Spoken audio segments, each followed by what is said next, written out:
السلام علیکم دوستو، آج میں آپ کو جس بیماری کے علاج کے بارے میں بتاتا ہوں وہ بہت سے عام سا بیماری ہے جو آج کل کی خوراکوں کی وجہ سے بہت زیادہ ہے۔ ہر دوسرے تیسری بندہ اس کے شکار ہے۔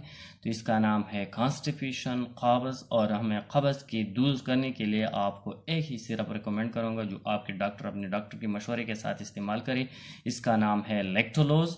لیکٹولوز کی سائیڈ ایفیکٹ، لیکٹولوز کی یوزز، لیکٹولوز کی کانٹرا انڈیکیشن، یہ سب کچھ میں آپ کو اس ویڈیو میں آپ کو بتاتا ہوں، اور ساتھ ہی میں آپ کو یہ بھی بتاتا ہوں کہ آپ کون سا سٹیپ کو اپنانا چاہیے جس کی وجہ سے آپ کی جو قبض ہے اور آپ اس قبض سے دور رہ سکیں، آپ کو قبض کی بیماری کا شکایت ہے اور آپ کو نہیں آ جائے۔ تو چلو سٹارٹ کریں گے۔ آپ کو یہ بتائیں گے کہ لیکٹولوز کی سیرپ کی استعمال کیا ہے۔ لیکٹولوز کی سیرپ جو ہے یہ قبض کے لیے استعمال کیا جا سکتا ہے۔ جیسے آپ کی دائمی قبض ہو، آپ کی پیٹ میں جو سٹول ہے وہ پاس کرنے میں آپ کو بہت مشکل ہو، جب آپ ٹوائلٹ جا کر آپ کو سٹول پاس کرنا مشکل آتا ہے جس کی وجہ سے آپ کے پیٹ میں گیس ہو، مروڑ ہو، جیسے دائمی قبض ہو، تو اس قبض کو دور کرنے کے لیے لیکٹولوز جو سیرپ ہے وہ بہت زبردست ہے، بہت اچھا کام دیتی ہے۔ ساتھ ہی جب آپ کو ہیپیٹک انسیفالوپیتھی ایک جگر کی بیماری ہے، اس کے لیے بھی بہت اچھا ہے، اس کی رزلٹ بہت زبردست ہے۔ ساتھ ہی جب آپ کی جسم میں امونیا کی جو کنسنٹریشن ہے اگر یہ زیادہ ہو جائے جس کی وجہ سے آپ کی برین پر اثر ہوتی ہے، تو اس کنسنٹریشن کو دور کرنے کے لیے، امونیا کو کنٹرول کرنے کے لیے لیکٹولوز کی استعمال بہت زیادہ زبردست ہے اور اچھا ہے۔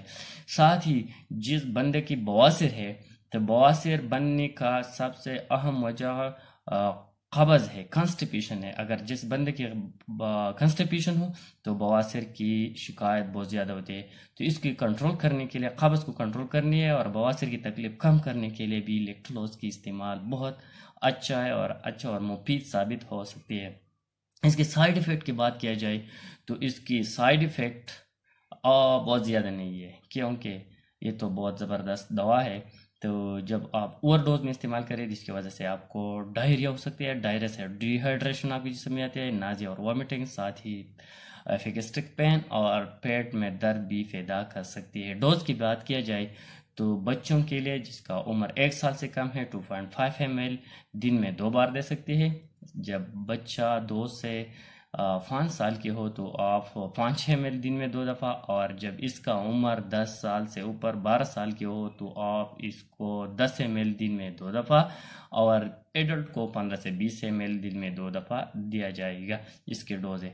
ساتھ میں آپ کو یہ بھی بتاتا ہوں کہ اس کنسٹیپیشن کو دور کرنے لئے کون سا سٹیپ ہے اپنانا چاہیے، تو زیادہ سے زیادہ پانی پیا جائے، ساتھ ہی ورزش کرنا ریگولر بیس پر، اور فائبر والے فوڈ جیسے سبزیاں ہے، پھل ہے، اس کا استعمال زیادہ سے زیادہ کرے، فروٹ پھل کی استعمال، سبزی کی استعمال کرے، ورزش کے استعمال کرے، پانی بہت زیادہ پینا چاہیے، پانی بہت اہم رول ادا کرتے ہیں، تو اس سے آپ کی جو قبض ہے اس کی شکایت کم ہو سکتی ہے۔ Thank you for watching.